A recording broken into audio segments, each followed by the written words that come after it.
Hi, folks. I'm Ronnie McDowell, and guess what? We're here with the music, memories, and masterpieces. What y'all don't know about this young fella I've got right here, he's also a painter, so am I. And I have a very special guest that I have known for almost 5 decades. And I'm talking about none other than William Lee Golden. Of course, I call him Bill. Give this man a hand. Good Lord.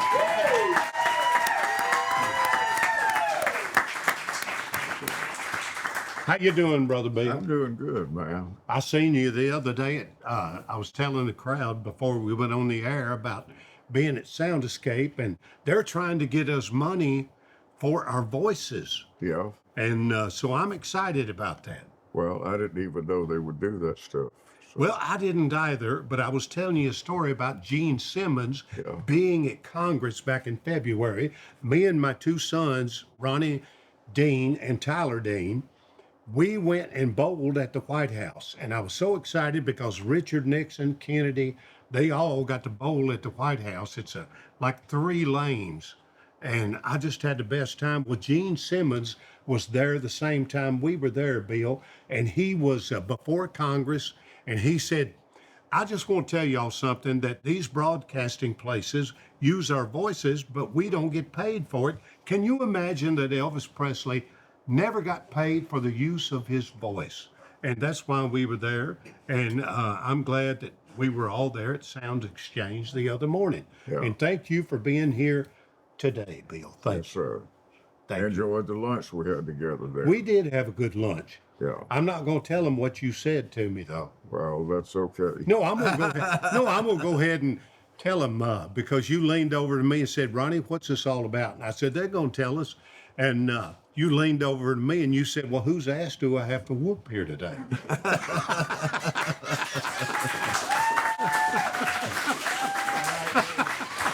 You never know. Hey, Bill, let's just tell it like it is. Yeah, you never know. But I want to tell you a story now. Just before we went on the air, he goes, Ronnie, is there any water here? And I had this sitting here, and I said, yeah, Bill, but I got plenty of water back there. So he walks back there, and then he comes back with one of these. You know why I'm got this? Let me tell you a Perrier. story. Perrier. Perrier. It was 1980. Cheers. It was 1980 in Portland, Oregon.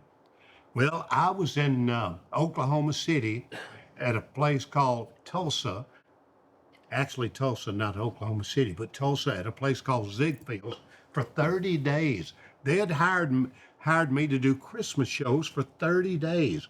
So one day I got a phone call and said, hey, you know that song you got out, Wandering Eyes? I got wandering eyes. Yes, it's true, I love the ladies. They said, hey, you're going to be number 2. And we want you to come to Portland, Oregon with the Oak Ridge Boys. So I got up there. I did my thing at the Coliseum. So Joe came into my dressing room and he was walking in with a Perrier bottle. Yeah. And he goes, Ronnie, and he held that up the whole time. He goes, Ronnie, you got to come out and listen to what we're doing. I said, what are you doing, Joe? He said, well, we're doing a Dallas Frazier song. I said, well, I'm a history nut, Bill. And I said, which one? He said, Elvira. And he said, you got to hear when Richard goes, up a mile. He said, I'm telling you, Ronnie, the roof will come off of this place. So I go out there, y'all, and this is the God's truth. I went out there, and when they did that song, and when Richard did that, y'all had just recorded it. And literally, the roof came off of that place. So that was 1980. Yeah, and that was like the first night we did that. It was 3 towns we did it in, and it was the same thing each night. We dropped it in the middle of the show. It's in Spokane, Washington. In the afternoon, we went out with a band for a sound check and run over the song because we were going to drop it. We had just recorded it, a new album, and so in the middle of the show, we dropped the song in there, and at the end of it, man, that crowd exploded. Look, I had never heard before, man. Well, that's why Joe came into my dressing room and told me that, because that's what happened. You had just performed it, just recorded it. And when he told me that, I went out there And boy, was he right. When y'all did that song, I'm telling y'all, the roof came off of that place. First three places we did it was Spokane the first night, then in Seattle the next night, in Portland the third night, and it happened the same thing each night in the middle of the show. Well, I was there with you. We The had to third do it night. 3 times in the middle of the show. Oh, I know. They It wouldn't was- stop until we did it again and then did it again, man. So it was a magical song. You know it was, and I had one of those 3 years before that. I was driving down the road over here in Nashville. I just rehearsed with my band. And the last song we did, Bill, you'll love this, with my band. We had a gig up in Bowling Green. And I told the boys, Elvis had this song out right here. Oh, Moody Blue, tell me what I'm getting through. And I said, I know Elvis has this #1 country song out, Moody Blue. I said, but I want to learn an older Elvis song. And so I told him, I said, let's learn Return to Sender. Where's the irony in that? Which we did. So I got over here by Metro Center. Remember Metro Center? You know? And I turned the radio on. It was 2:22 in the afternoon. Well, get this. When I started coming down here today, I jumped in my vehicle and it's 12:22. Swear to y'all. I see that number all the time. So I turned the radio on and this DJ goes, Elvis has just passed away. And I didn't believe it. But before I got to 65, I was barely 6 years old when I first heard him sing. And somehow I knew from that moment on, it'd be a lifetime thing. Yeah. And I swear, when I did that, I was like, where did that come from? You know why? Because I'd been writing songs for 5 years since I got out of Vietnam, 72. May of 72, I started writing songs. The Wilburn Brothers, Roy Drusky, Billy Walker, Jeannie Shepherd. But when I wrote that, I was like, when it came to me, I was like, where in God's name did that come from? I'm telling you, I think it was a divine thing. So anyway, when the guy played that over at Weno Radio in Madison, you remember Weno Radio? I remember Weno. When he played that song, all the phone lines lit up, and he goes, something's wrong with my phones. He had to play it for 3 solid hours. So see, the same thing happened with y'all with Elvira. Yeah. It was magic. It is. Yeah. And, you know, if you ever have that opportunity, any artist, a singer that has a song like that comes along, you know, you got to be thankful for it, because a lot of people don't have that opportunity to get a song that really connects with everybody, seems like. With the masses. Yeah. Elvira was 16 years old when the Oak Ridge Boys recorded it. Dallas Frazier had it on his first album. Charlie Rich had it on Behind Closed Doors album. I loved it with Kenny Rogers, the first edition, on Something Burning album. And then Rodney Crowell, I think, had it on an album. But they all sang it kind of straight through. Yeah. And Ron Chancey wanted Joe to take it the high lead, and to take the lead on it with a high voice, and then for Richard to do the old step out lines like the old doo-wop groups and the old pop groups of the early days, you know, back of like the Drifters and the Coasters and those guys that would have bass singers that do step out lines. And we did that, and no one had been doing that in country music. So it went to the top of country, spilled right over into pop and rock and roll. Isn't that great how things just go in circles and come back? Yeah. And I think somebody needs to do that again. I do too. I really do. But I got to tell you, that after that night, I was like, oh my goodness, the Oak Ridge Boys are on fire. Then I heard the next song. Then the next one. Then I got to thinking, when I did Older Women, think about this. That year, in the 81, 82, y'all were doing Trying to Love 2 Women. It's like a ball. And then think about this. Watching girls go by. Me, oh my, older women are beautiful lovers. Yeah. It's like they all sounded just alike. They all had the same beat. Same beat. But which is a good thing. Yeah, it is. Songs you can dance to, even people that can't dance, you can move to. That's right. And you know what? They moved my spirit. Yeah, And that's what I love.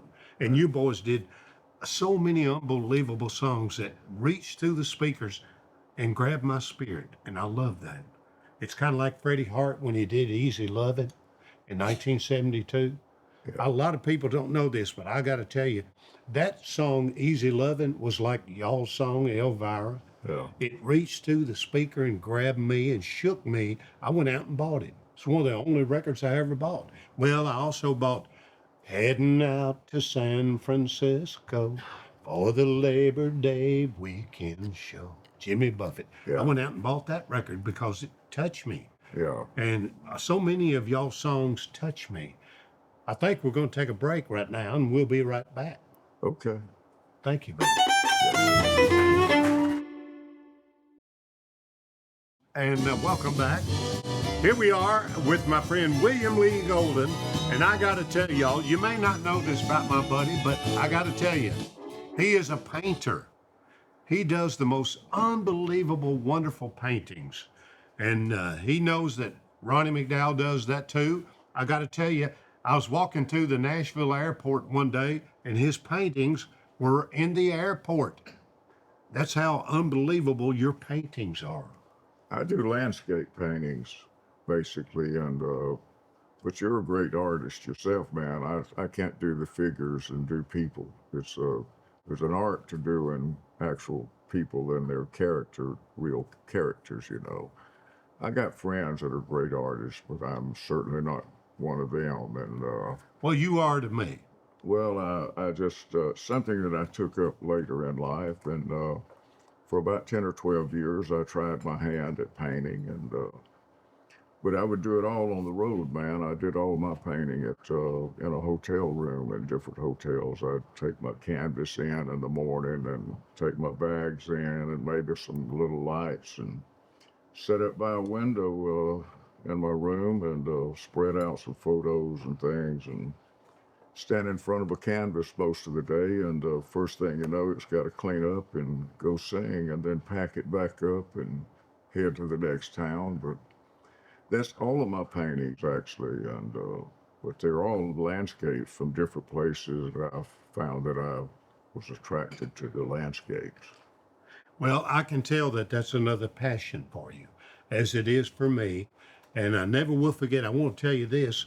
I was somewhere, I think it was in Georgia, and I got a phone call, and it was George Jones. And he goes, "Hey, Ronnie, I want you to paint a picture of me getting a DUI on my lawnmower." I said, "George, that's the best idea I've ever heard. I already see it." He said, "What do you mean you see it?" I said, "Well, George, it's like a song.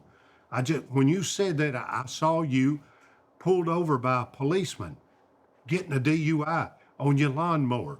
So that was October. Wasn't long before he left us. Uh, So Christmas Day, Bill, he called me up and he goes, "Son, you got my painting done?" I said, "Yes, sir." And he said, "Well, bring it over." I said, "George, it's Christmas Day." He goes, "Well, what better day?" So, Bill, this is a God's truth. I took that painting over there and he stared at it. I'm telling you, for 30 minutes, he'd go this way and he'd go like that and he'd look at it. And I said, "George, I got to tell you something. I put Jack Daniels in the cup holder." I said, "What the hell were you drinking to get a DUI on a lawnmower?" He said, "Son, that day I was drinking a little of all of it." But I got to show you this right here. Now, I've got the one back there, right there that he signed. But here he is with me right here. I got to show you all this because I love this. And he's signing it. And there it is back there, the one that he signed. And you ain't going to believe what he put on there. But I said, "George," no, he said to me, he said, "Ronnie," he said, "what do I have to sign?"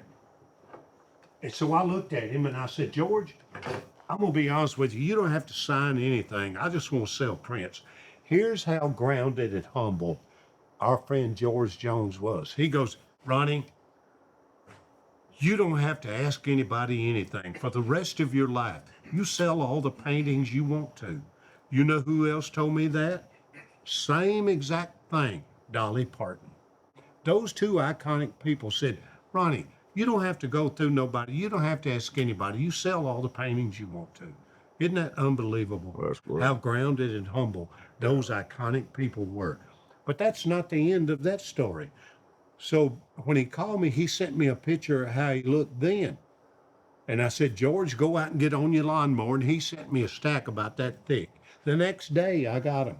And right in that was the perfect one. So I painted it.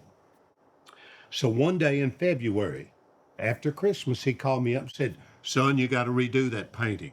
I said, what do you mean, George? He said, you made me look too old and decrepit. I said, George, you sent me the picture. So Nancy gets on the phone. She said, Ronnie, can you paint a picture of him with that flat top, make him look younger? I did. So then he called me up. I was at the Beau Rivage. He was at the Hard Rock in Biloxi. Called me up and said, son, it's my 80th birthday. I want you to come. You're number 11. There's 10 of us. You can come to my birthday. You got that new painting? I said, yes, sir. That's it right there, where he looked younger. Wow. When I took the cover off of that, he looked at me and he goes, son, you got it right now. I love that story. Yeah. So there's a story behind every painting, as I'm sure it is with yours. And most artists will tell you, it's like also a thought behind every stroke. Your mind is going while you're doing all of that, man. Yeah. And whatever your thoughts are for the day is thoughts that you're putting into that painting. And whichever way it's going, and whether they're thoughts that are subtle or whatever. But anyhow, you're putting thoughts into it for one way or the other. So it's put together with a lot of thoughts. I get it. I get that. And my hero is Norman Rockwell, and that's why I paint live. Like right there, Elvis and my friend DJ Fontana and Scotty Moore. I didn't know Bill Black because he passed away in '64 with a brain hemorrhage, the bass player. I didn't know him, but I worked with Scotty and DJ for 40 years. So I love that painting. I put them all together because my favorite all-time song, I didn't know this until I heard him say it one day. So somebody asked Elvis, they said, what is your favorite all-time song you did? He said, well, I'm going to tell you. And so he did this. And I told DJ Fontana, I said, DJ, how did he turn that guitar over and slap the back of that guitar with his foot up on a stool? And when they was playing and he sang, yeah, do a little of it, Steve. I said, how did he do that? And he went, well, you know I can't be found sitting home all alone. If you can't come around me, hey, please telephone. Don't be cruel to a heart that's true. So I said, DJ, how in the hell did he slap the back of that guitar and that microphone like it is right here saying that's so perfect? And DJ Fontana looked at me and he goes, Ronnie, it was Elvis. I went, oh yeah. But anyway, I heard Elvis say, my favorite two songs I ever did was It's Now or Never and Don't Be Cruel. And that's mine too. What is your favorite all-time song? Not y'all's. When you were growing up, where? Well, man, one of my favorite songs throughout the years has been it's a ballad. But where were you born and raised? South Alabama, man. What town? In Bruton, Alabama. Right, I know where south that's of at. Bruton. And it's, I grew up on a farm. My dad was a big farmer. And it's right on the Alabama-Florida state line, actually. In fact, you can throw a rock over in I know Florida where from it's where at. I was born, actually. And, but yeah, at the end of our field, the trees past that is in Florida a lot of times. And, So when you were growing up there as a little boy, I know what influenced me. yeah, I mean, I was influenced by Fats Domino, Little Richard, yeah, the Platters. And then one day my sister Linda Sue, she loved Little Richard. yeah, Well, she brought this record home called Tutti Frutti. yeah. Well, all I know her by is Tootie. That's what I call her. So then one day she brought Hound Dog and Don't Be Cruel. She brought that record home. Well, my mother had 11 of us. I'm number 7. So she was getting ready to go to work. She worked 3 jobs trying to take care of us. I don't know how she did it, but I was listening to Hound Dog over and over. And she come in there and she said, "You ain't going to listen to that song anymore." So then she went out and got in a cab, Bill, and I turned it over, and it was "Don't Be Cruel," and I ain't been the same since. So who influenced you? Well, man, it all started when I was real little, really, as far as my singing and playing music, really. Yeah. My sister taught me how to play guitar and sing harmonies when I was 6 and 7 and 8 years old. And we'd sing old country songs, the Hank Williams songs, "I Saw the Light," songs that we could sing in church too. And Granddaddy'd let us sing on his radio show some, but as a kid growing up doing that, and then in high school singing in the FFA quartet. My first quartet was, and we would sing pop songs like "Sincerely," the McGuire song, Oh yeah. and things like that. But then in high school, man, that's when rock and roll hit, and it was exciting for me, and I loved all the Elvis stuff. I like Carl Perkins, Little Richard, Fats Domino, and all those guys, man. It was Jerry Lee Lewis, man. That stuff, Great Balls of Fire, and Oh yeah. but I love that music, and it evolved. Your taste evolved. Well, yeah. But when you were in Alabama, Yeah. see my total inspiration in country, George Jones at his birthday, 80th birthday. He was sitting next to me and he goes, "You know who my hero is, don't you, son?" I said, "George, I know everything about you. I'm a history nut and you're my total inspiration, almost." He said, "What do you mean, almost?" I said, "My total inspiration is yours." He said, "Who is it, son?" I said, "George, when I was 3 years old, I was walking around the house, give me a C, singing this song. And you were singing it too. Let's do it. You're cheating heart. Well on. See, I knew it. You'll cry and cry and try to sleep. Sleep won't come the whole night through. The whole night through. Sing it, man. Your cheating heart. Tell them.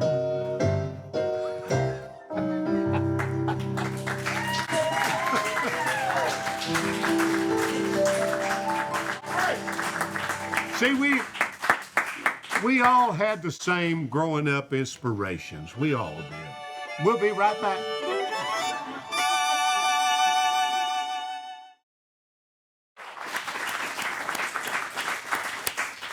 I'm back here with my buddy William Lee Golden of the wonderful Oak Ridge Boys, and I mean that with all my heart. I love every one of them. Not long ago, my boss Mike Curb wrote a song called "Make America Great Again," and I called these boys and asked them if they would sing that with me. They didn't even hesitate. They did that with me. So I thank you for doing that song with me. I mean, every time I ask y'all to do something, you never hesitate. You just Well, that's what we chose to do in life, and we just jump at every opportunity to get together and harmonize, man. yeah. That's what it's all about. I got to tell you, Bill, you've got a new book out, Yeah. and the reason I love this, let me tell you why. Because Scott England came to me one time years ago, and he said, "I want to write a book about you," and I said, "Well, I appreciate it, but I'm not old enough." He said, "Yes, you are." It was about 10 years ago, and I said, "No, I don't think I'm old enough." He said, "Yes, you are." He said, "The reason I want to write a book about you is because when I was 18, I used to come see you, and there was a 14-year-old girl. she came to see you too. Well, he said, I got to meet her, got with her, and he said, we've been married 37 years now.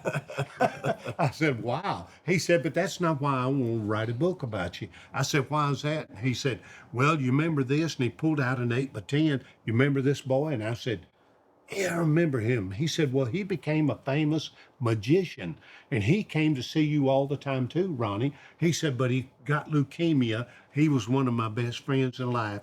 On his deathbed, he said, come here, Scott. He said, I kneel down there. He said, go see Ronnie. I said, okay, Scott, I'll do it. And that's what made me do it. And then right after that, he did my friend Johnny Lee. Yeah.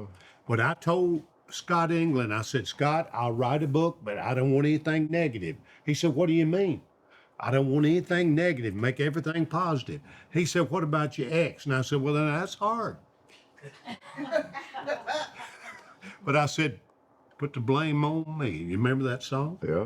Well, anyway, so then he went on after he did Johnny Lee's book. He said, Ronnie, you know Johnny Lee, don't you? I said, well, yeah. He said, boy, your book's a lot different from Johnny Lee. If you know Johnny like I do. I said, I get it, but Johnny is Johnny. Yeah. So then he went on to write a book about you, and I love this. And we have it here.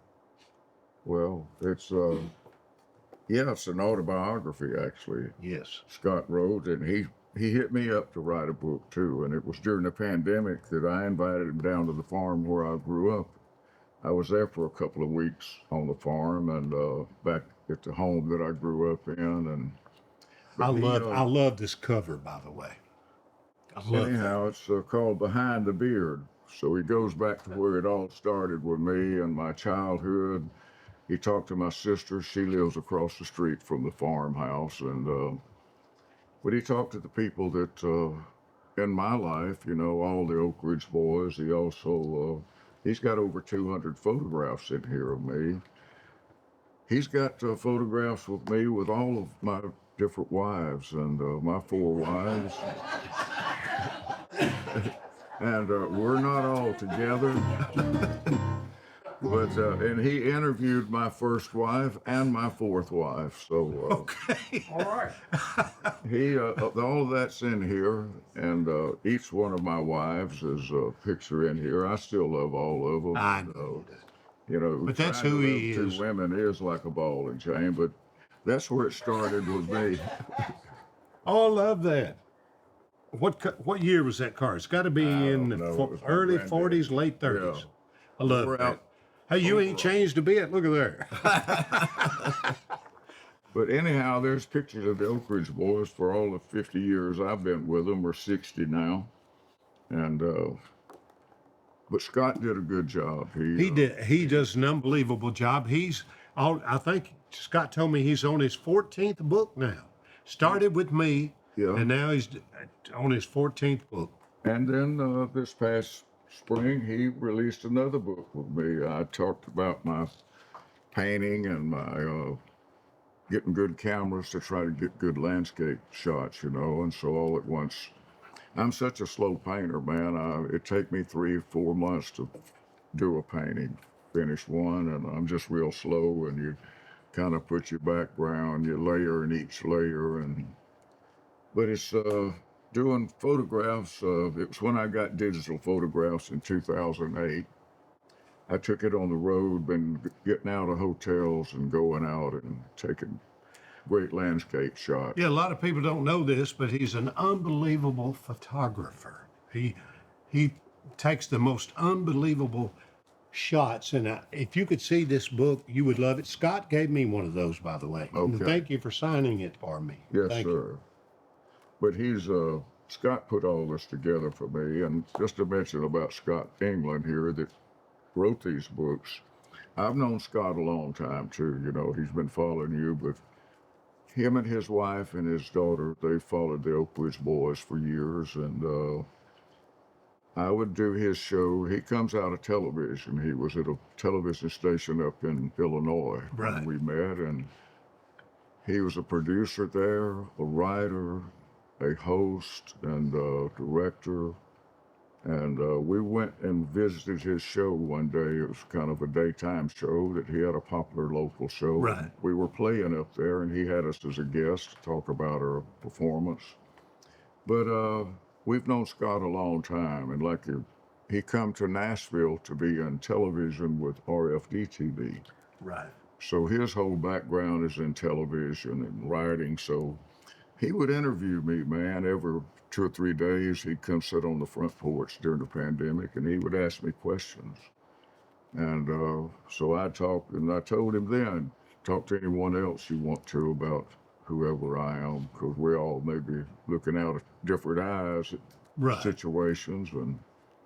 But yeah, I don't mind admitting who I am, and the good, the bad, and the ugly. Hey, but I got to tell you, if you don't have this, you need to get it because it is unbelievable. The photographs are so beautiful.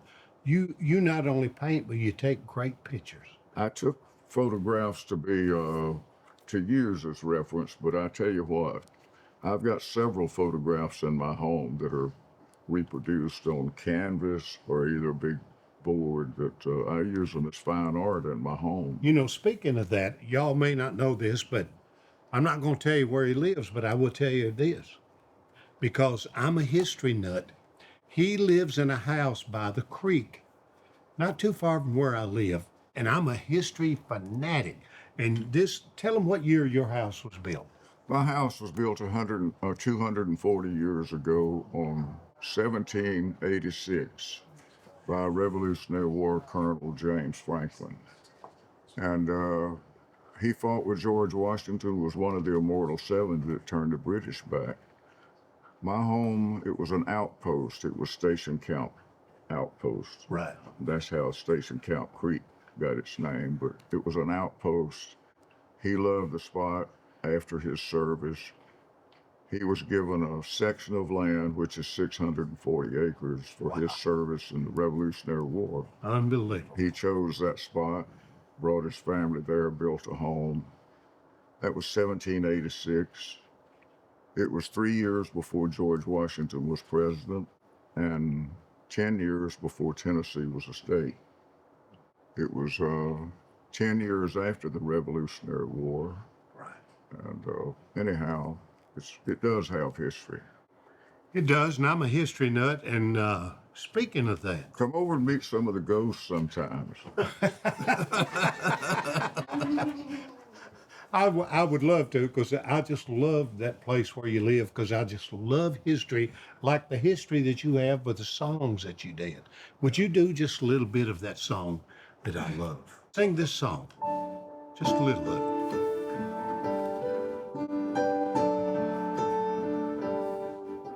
If it weren't for kids, have you ever thought wouldn't be no Santa Claus? Or look what the store just brought, thank God for kids. I love that. We'd all live in a quiet house without Big Bird or a Mickey Mouse. And play on the couch, thank God for kids.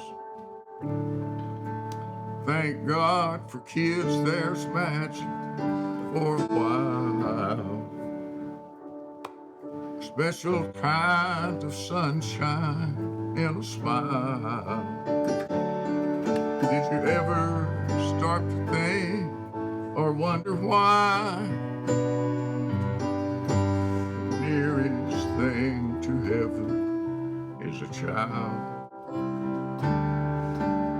Daddy, how does this thing fly? And 100 other wheres and why?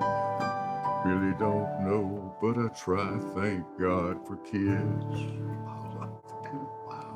When I look down in those trusting eyes that look to me, then I realize there's love that I can't buy, thank God for kids. Wow. Thank God for kids, there's magic for a while.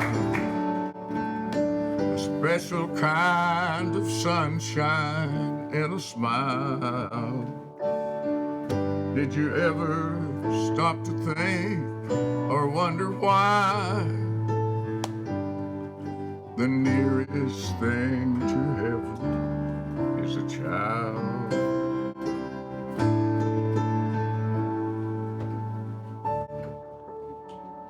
Daddy, how does this thing fly? And 100 other where's and why? Really don't know, but I try. Thank God for kids. All right.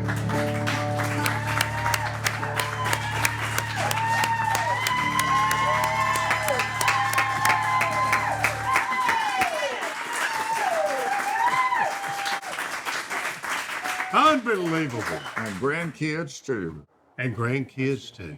I'm Yeah. telling you. And I met your grandson with you, Bill. Oh, yeah. Yeah, I've got quite a few of them. Yeah. Yeah. How many you got? I got 3 grandsons and I got 7 grandkids. Wow. So Well, I got you beat. I got 3. You mean with 4 wives? Yeah. And I got 3 great grandkids. Oh, okay. I started early, man.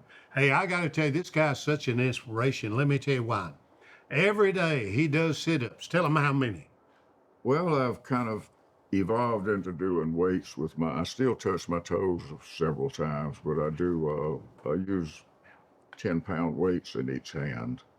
And I stand up and do it because it's better on keeping my legs in shape. Yeah. Sit-ups wasn't doing what I needed to help my legs. So I was doing 200 sit-ups a day for several years, actually.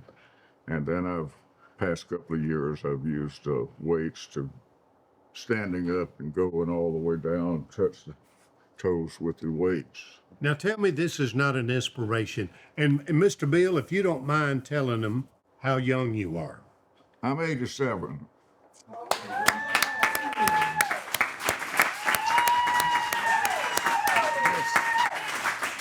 Inspiration.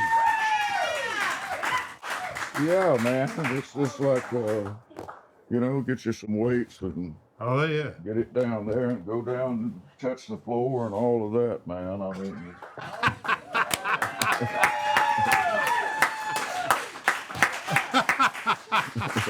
Hey, I'm telling you, I hope I'm breathing at 87. Good Lord. And here he is doing that. I love that. yeah. Hey, everybody, I want y'all to put your hands together because now Jimmy Velvet was my first guest that I loved. He's one of only 2 people, God's truth, that are still left on planet Earth that rode around with Elvis Presley in a car in 55. Well, so is Jimmy Snow, Hank Snow's boy. And I'm going to have Jimmy Snow because he has the most unbelievable stories. He was given a envelope in 1955 to take down to Lubbock, Texas, to give to Elvis Presley. Well, he didn't know anything about Elvis, nothing.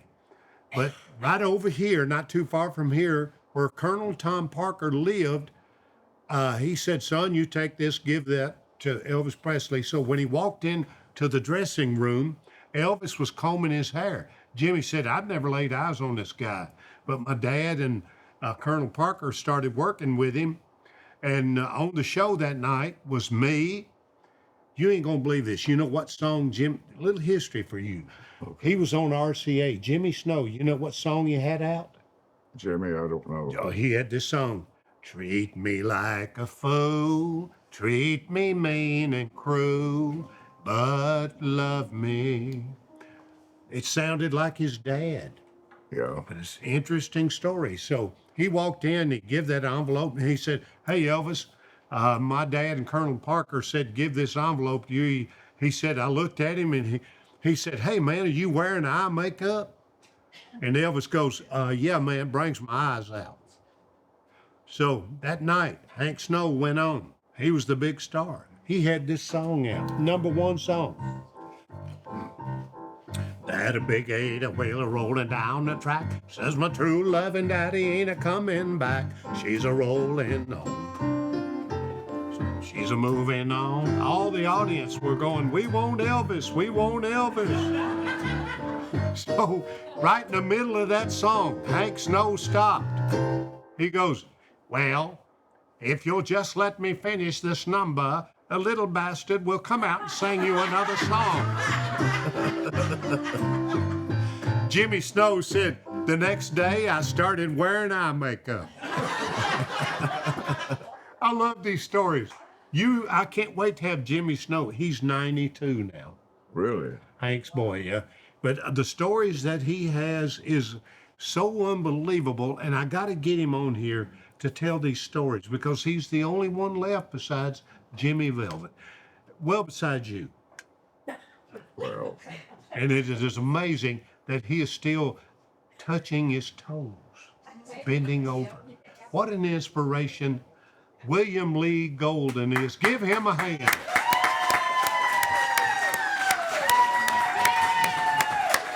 I'd like to say one more thing.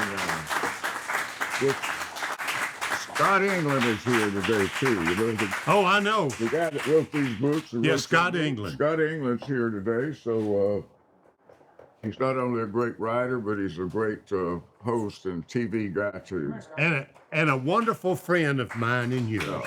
Yes. How about we let the Scott. How about we let them meet them? Yeah, Scott, come on up here, brother. Come on this way.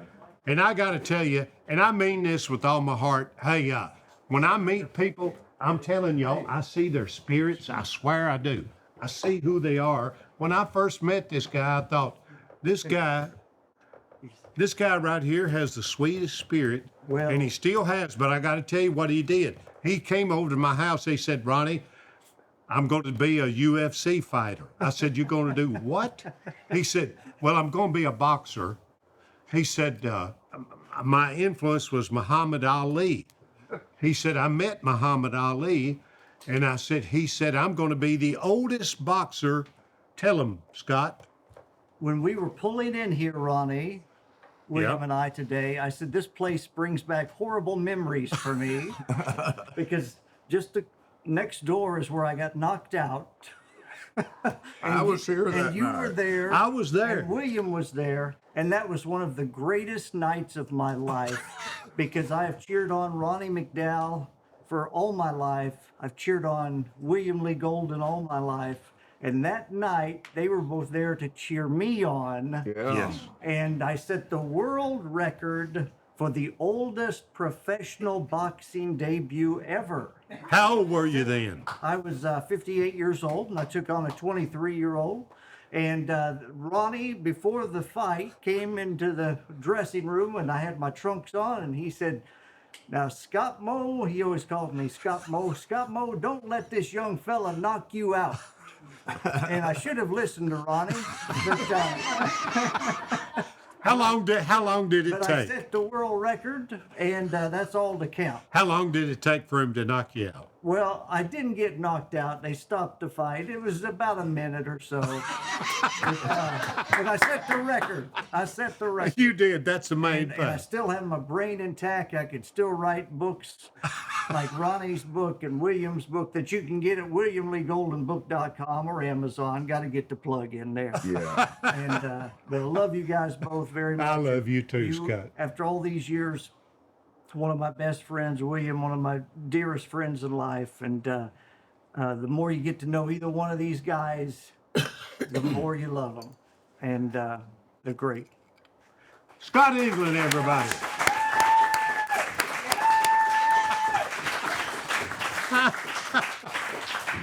I've had the best time being with a young fella that I have known almost, think about this, in Portland, Oregon in 1980, what that would be 46 years, almost 5 decades I've known this young guy. And I'm so proud of him. He is really an inspiration. I mean, how many people do you know at 87? Well, let me tell you this. 2 months ago, I was with Pat Boone. He's 92. He goes, Ronnie, does this look like a 92-year-old bicep to you? He said, I've been a gym freak all my life. That's Pat Boone. Yeah. So you're in the same category. What you need to know, you don't know this, but I work out all the time, all my life. It's so sad to me. I got on the bus in 77 when the King is Gone was out. All my band members said, well, Ronnie's on a diet. We're all going to starve. Well, guess what? They're all gone. You know why? Lifestyle. Yeah. They didn't take care of themselves. Right. But see, you take care of yourself, and I'm proud of you. Anyway, would y'all do me a big favor and give this young fellow one big hand, and thank y'all for coming out here tonight. Thank you.